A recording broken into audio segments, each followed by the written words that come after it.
Fiona, Anne-Marie, thank you so much for taking the time. Congratulations on season 2 of Bad Sisters. This is incredible. Thanks, Thank you. Brad. Thank you so much. I want to start there with season 2 because season 1 obviously got so much great critical response, so much great audience response. Everybody who saw the show is in love with the show. Coming into a second season, is it easier to get right into the story and the mix of things, or do you feel a certain amount of pressure to live up to this great first season that you all had? Well, I think it's just so thrilling to know that the audience want more. So it makes it very exciting. I think the person who feels the pressure, of course, is Sharon, because she has to come up with the goods. You know, we can lean into her brilliance. But yeah, it was very exciting to come back. It felt inevitable because the show was such a hit, you know, so it was gorgeous. You would agree? I think Sharon, in a way, the one thing she didn't have to worry about was the success of the sisters. So all that wonderful other plot about Loftus and, you know, I think there was she was able to expand there and really weave a very, very brilliant plot.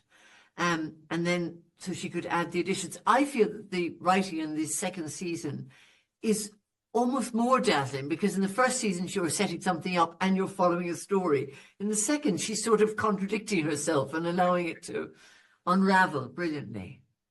And I'm glad that you said that, because what I felt when I watched this show is that this is the kind of thing where, you know, an actor normally gets a script or something. You go through and see like, okay, what scene am I in here? What am I doing? But with these scripts, I feel like you would read it just like a great novel, one page to the next, because it's such a great narrative. Yeah, that's very true, actually, and unexpected. You know, there are lots of twists and turns. Yes, Yeah. every episode has got, it's like a movie, each episode, isn't it? Wonderful things happen. She never rests. And when you come in here, though, for season 2, I know we talked about it feels like, you know, maybe it's more established than season 1 and you understand your characters more on a certain perspective. But does it feel like there's a difference at all coming into a second season? Not only do you have everything established and you understand your characters, but now there's almost this audience expectation. I guess, but you can't concern yourself with expectation because otherwise you'll never produce anything, will you? You have to just focus on process. That's your job in any creative endeavor, isn't it?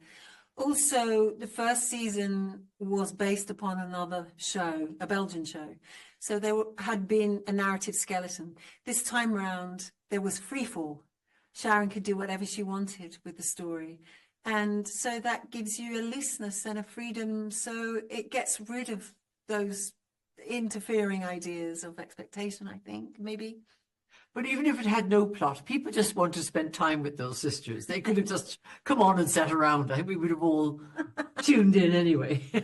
Well, and that was going to be my final question for you is what I think this show really does is it does bring families together in a certain way because everyone loves the familial drama that's going on, the familial plots. And I think that sisters probably pick out which one perhaps they're most like. And there's a family aspect to it that draws people in. Have you gotten that feedback from fans like, oh, I love to watch this with my family?